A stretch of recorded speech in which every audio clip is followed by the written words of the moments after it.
बीच हल्द्वानी हिंसा पर तौकीर रजा का भड़काऊ बयान सामने आया। भड़काऊ बयान, अब सुनिए। मुस्लिमों को सताकर प्रधानमंत्री बनना चाहते हैं धामी। उत्तराखंड के मुख्यमंत्री पुष्कर सिंह धामी को लेकर यह भड़काऊ बयान दिया गया। मुस्लिमों को सताकर क्या प्रधानमंत्री बनना चाहते हैं धामी। धामी की जायदाद जब्त होनी चाहिए, धामी की प्रॉपर्टी से नुकसान की भरपाई होनी चाहिए, किसी भी तरह का बुलडोजर एक्शन बर्दाश्त नहीं करेंगे। क्या कहा तौकीर रजा ने, आइए आपको सुनाते हैं। उत्तराखंड में जो कुछ हुआ है, हल्द्वानी में जो कुछ हुआ है, जिम्मेदार उसके लिए कौन है? धामी पागल हो चुका है। उसने ये देखा कि नरेंद्र मोदी ने जब वो मुख्यमंत्री हुआ करता था तब उसने गोधरा कांड कराया, फसाद कराया, मुसलमानों का कत्लेआम कराया, प्रधानमंत्री बन गया। तो अब ये छोटे छोटे मेंढकियों ने भी पैर बढ़ाना शुरू किया है कि नरेंद्र मोदी प्रधानमंत्री बन गया तो हम भी मुसलमानों को सताएंगे, तो शायद हम भी प्रधानमंत्री बन जाएंगे। ये तरीके जो है ये हमारे देश को बर्बाद करने का काम कर रहे हैं।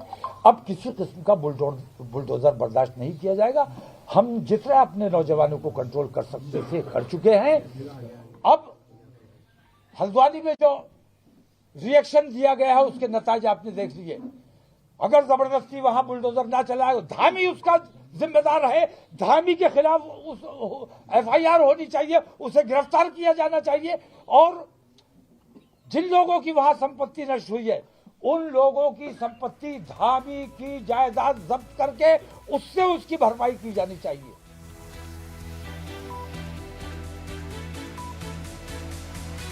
तौकीर रजा बड़े खुलेआम उंगली दिखा दिखा कर एक तरीके से चेतावनी दे रहे हैं और ये बताने की कोशिश कर रहे हैं कि जितना वो युवाओं को रोक सकते थे उतना उन्होंने रोक लिया। अब इसके बाद जो कुछ भी होगा उसका अंजाम भुगतना होगा। आपको जानकारी दे दें, जिस तरीके से पुलिस प्रशासन पर हमला किया गया, थानों को जलाया गया, अगर वाकई में ये युवाओं को रोकना था तो अगर बेलगाम हो जाएंगे तो फिर क्या होगा, जरा आप इसका अंदाजा लगाएं। इस वक्त पूरे हल्द्वानी में सुरक्षा व्यवस्था को चाक चौबंद कर दिया गया है।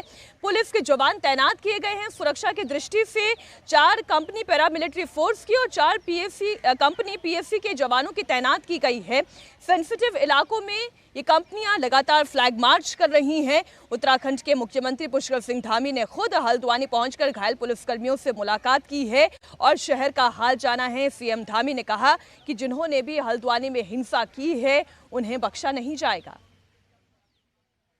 बनभूलपुरा क्षेत्र में जब पुलिस की टीम, प्रशासन की टीम अतिक्रमण को हटाने के लिए गई थी, वहां पर सुनियोजित तरीके से बमों से, कट्टों से, पेट्रोल बमों से, पत्थरों से प्रशासन की टीम पर बहुत आगजनी भी हुई, हत्या करने का प्रयास भी हुआ, आगजनी हुई।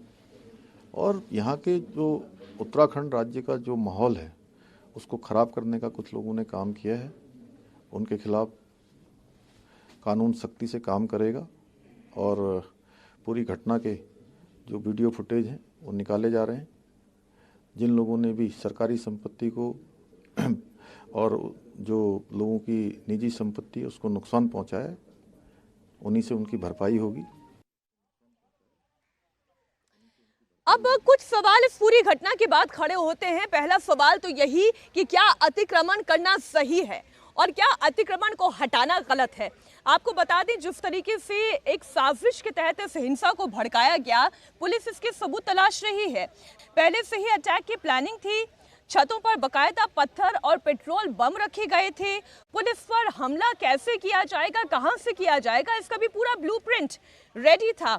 शाम को नारेबाजी होना और फिर विरोध प्रदर्शन होना, अंधेरा होने के बाद ये तय करना कि पत्थरबाजी करने का ये सही समय आ गया है, तब पत्थरबाजी करना, और सूरज ढलने के बाद ये सब कुछ होना, ये कुछ सवाल खड़े करता है। आइए आपको दिखाते हैं हमारे संवाददाता शोएब रजा की एक रिपोर्ट।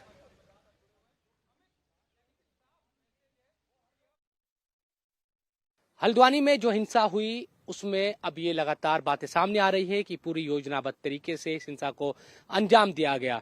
ये जो जली हुई बाइकें आप देख रहे हैं, इन बाइकों को लेकर भी ये लगातार खबरें हैं, क्योंकि DM की तरफ से भी ये बात कही गई है कि पेट्रोल जो बम थे वो फेंके गए, आग लगाई गई और इनकी डिग्गियों से भी इस तरह की खबरें सामने आई कि पेट्रोल निकाला गया और फिर बोतलों में भरकर उसको पेट्रोल बम की तरह इस्तेमाल किया गया। ये तमाम चीजें हैं और ये जो तमाम जो बाइकें आपको नजर आ रही है ये उसी हिंसा में जलाई गई और फिर हम देख रहे हैं कि किस तरह से जो चीजें हैं वो सामने आई। तो कुल मिलाकर कहा जा सकता है कि पूरा योजनाबद्ध तरीके से इस हिंसा को अंजाम दिया गया।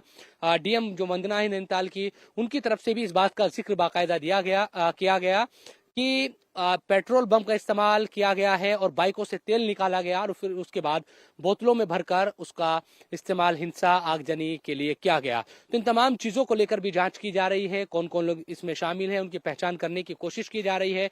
और अभी भी कर्फ्यू लगातार लगा हुआ है हल्द्वानी में।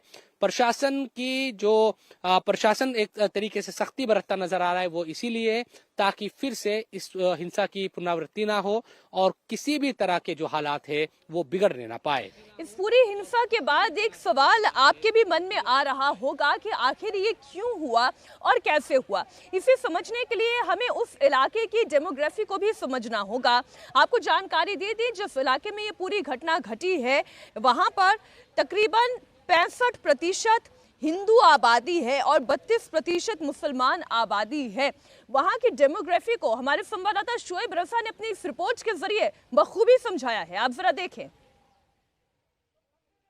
हल्द्वानी में कल हिंसा की जो चिंगारी भड़की उसका असर यकीनन आज भी है। कर्फ्यू लगा हुआ है, लेकिन किस तरह से जो चैलेंज है वो प्रशासन के सामने आया उसकी एक तस्वीर आपको दिखाने की कोशिश करते हैं इस पूरे एरिया को दिखाते हुए टॉप एंगल से कि किस तरह का जो इलाका है वो ये फूलपुरा है और क्यों यहाँ पर इतनी बड़ा जो चैलेंज है वो प्रशासन के सामने आया। दरअसल आप देखेंगे कि बहुत घनी आबादी है यहाँ पर और ये आबादी लगातार पिछले कुछ दशकों में और ज्यादा बढ़ती गई। जो हल्द्वानी के लोग हैं वो इस बात को कहते हैं कि पहले यहाँ हिंदू और मुस्लिम जो आबादी थी वो मिली जुली थी, लेकिन पिछले कुछ दशकों में क्योंकि उत्तर प्रदेश और दूसरे राज्यों से लगातार लोगों की तादाद यहाँ पर बढ़ी और जो मुस्लिम आबादी वो बढ़ती गई, तो हिंदू आबादी ज्यादातर यहाँ से उन्होंने मकानों को बेचा और दूसरी जगहों पर वो शिफ्ट हो गए। संकरी गलियां है और बहुत घनी आबादी है और इस इलाका का जो जिक्र है वो सबसे पहले आपको याद होगा जब रेलवे ने यहाँ अतिक्रमण के खिलाफ कार्रवाई की थी उस वक्त ज्यादा सुर्खियों में ये इलाका आया था।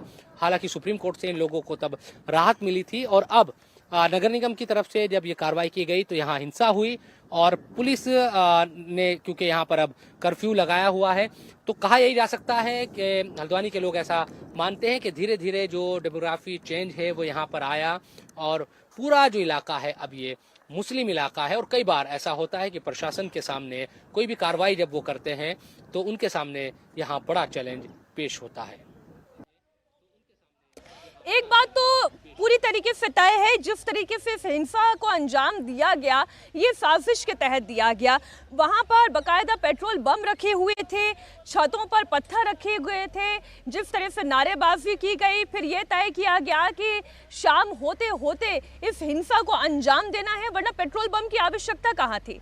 पुलिस के ऊपर जिस तरीके से अटैक किया गया, पुलिस थाने को जलाया गया, ये बात भी तय है कि इसके लिए बाकायदा एक रोड मैप तैयार किया गया था कि कब हिंसा भड़कानी है, कब पुलिस की टीम पर अटैक करना है, वरना क्या आम लोगों के अंदर इतनी ताकत है कि वो सीधा सीधा पुलिस के ऊपर जाकर जानलेवा हमला कर दें। इस पूरे मामले में 6 लोगों की जान गई है। पुलिस ने 5000 अज्ञात लोगों के खिलाफ एफआईआर दर्ज कर ली है। 18 लोगों के खिलाफ नामजद एफआईआर दर्ज की गई है। इसके अलावा 6 लोगों की इसमें गिरफ्तारी हो चुकी है। माफ कीजिए, 18 लोगों की इसमें नाम एफआईआर में शामिल कर लिया गया है, जिनका बाकायदा नाम इसमें लिखा गया है।